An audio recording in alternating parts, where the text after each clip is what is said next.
Hi, I'm Cash and welcome back to Cash Talks Football, where I break down all the goals scored in the Premier League. And today we're doing the North London derby with Arsenal against Tottenham, and I'm going to show you how bad a manager Nicolas Arteta is, okay? Now, I didn't actually get to watch the game. I just only got to see the highlights, but I don't have to because I know football, right?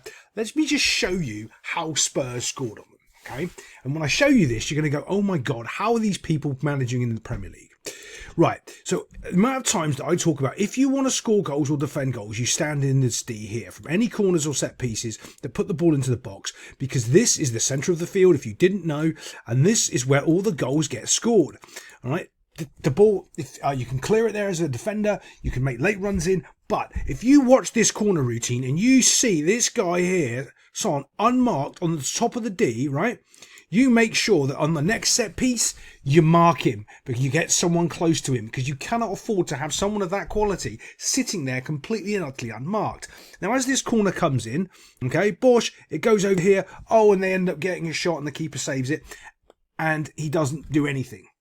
But let's go to the goal, because it's going to look exactly like this. Like, if you've got a corner where you can see the problem's going to happen, you know that you want to cover this D area here because it's so important, and this is where goals come from, and this is where you can start your counter-attacks, and you see one of their players lining up, probably, their best clean striker of the ball, the one that I know he's had a little bit of dip in form, but he's their sort of danger man, really, and you leave him unmarked. You make sure on the next set piece you mark him.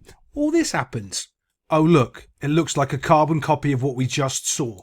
Standing there in the same zone, no Arsenal players anywhere near, the ball's gone for a short corner there, you've got people back here, and you've got nobody splitting the difference. Basically, what you want when I say split the difference, you're looking at the penalty spot. If you're not 100% sure that you want to commit someone to this area here, you kind of split the difference between the two there. So we can still get back and cover, but he can still get here and do a defensive job if anyone is in this area. And quite often, the ball just falls there because it's the middle of the field. And when you're putting the ball into the middle of the field, right? When someone clears it, they generally clear it to the middle of the field. So as this ball comes in, everybody backs off. Here's the ball. It's just been played from over here. Boom. As the ball comes in, everybody's backed off and opened up this massive space here. All of a sudden, dumph, look what's happening. Bumph, it's in the back of the net. Yeah. All of that could have been avoided if you just marked the player in the first place. And he gave you a clue because he did it a couple of minutes beforehand when he just stood there completely and utterly unmarked. I mean, it's awful. Yeah, it does take a little deflection. I kind of feel sorry for the keeper. Maybe he's probably getting to it. But it's just simple to avoid this goal. But let's move it on. Okay, so we've got another corner routine, another goal. Here we are. Set piece FC is Arsenal. He's starting. It's Gabriel. I keep getting Gabriel and Saliba mixed up. I always do. He's making his run and he's getting to this back post area here. Now, this is another deflected goal. So obviously the Spurs have scored a deflected goal. So then Arsenal end up getting a deflected goal. And I am going to talk about this because about the VAR incident going over the line and that. And I've got a couple of things to say because there is something that this is where the Premier League just contradicts itself all of the time. Completely forgot I was talking about this goal then. I was going to go on to the other part. Right, so here we are. This is the contact. Two players here running, fighting quite well with each other. And as it comes across, it's just a case of who can win the header. Well, Gabriel does. And now you've got an extra player who's just got in the way. It's ricocheted off him and gone in. Actually, it's an own goal. He hasn't scored this. This is an own goal. Because if it doesn't hit him, it's not going in the goal. It's going away from the goal. So this is an own goal in my opinion. But let's show you that little corner that shouldn't be. So we're going to have a VAR discussion about this as well. But first, let's just establish that it isn't an Arsenal corner. When it bounces off there, the ref is right there. He can see that. Look, he knows that this is not an Arsenal corner. He knows. Because guess where the ref is? He's right there. Yeah. Nothing biased in the Premier League. Honest. Right. So this is my thing with the VAR because the rules are so sort of all over the place with it. They can go back if you're doing a transition and say, oh, there was a foul up there and you fouled the guy to win the ball, so it's not actually a goal. Well, if that's a foul, they can overturn it. Why are they not overturning it for a corner?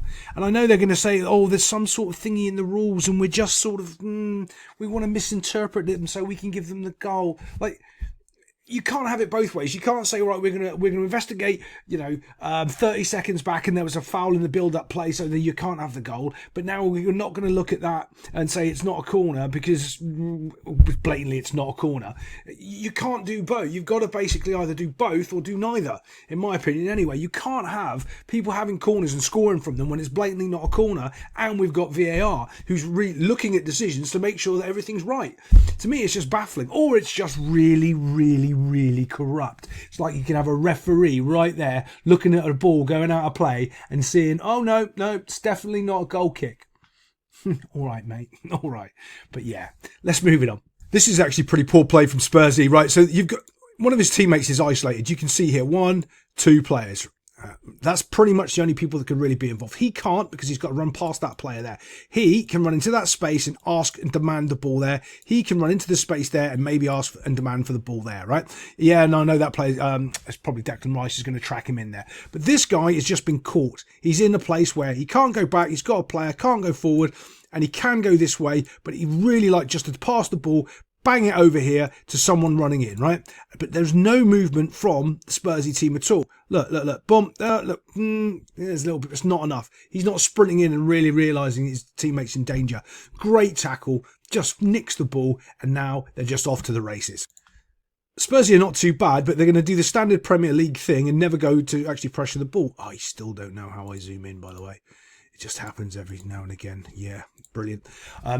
So I'm going to explain this in, I'm doing, starting to do coaching videos every week and actually teach proper coaching sessions. So you can either use them, but you can most likely, you'll see what I'm talking about in the Premier League and why they make these mistakes, because I'm going to show you in the training sessions of what they do and how they're doing it. So then it directly correlates to what you're seeing here and why this is a goal.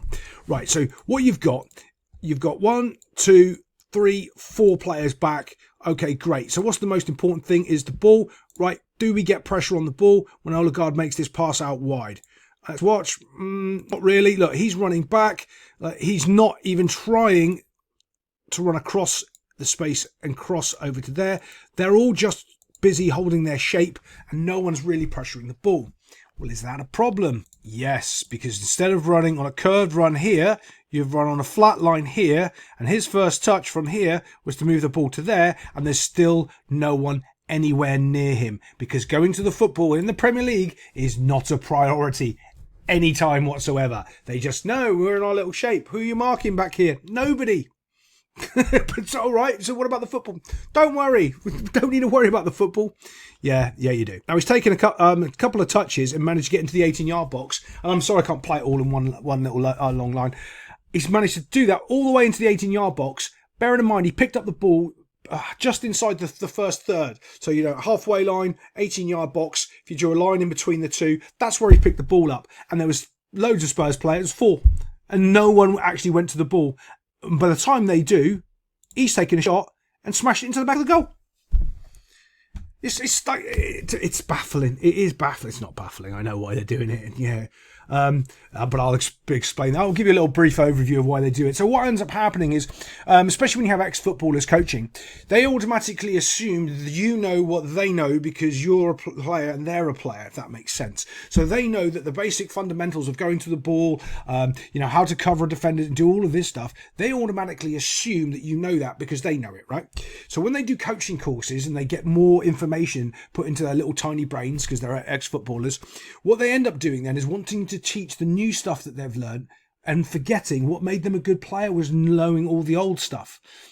Marking your defenders on corners, actually being touch tight, going to the ball, all these things. But I want to teach you third man overlapping on a dynamic run. That's really cool sounding. Let's do that.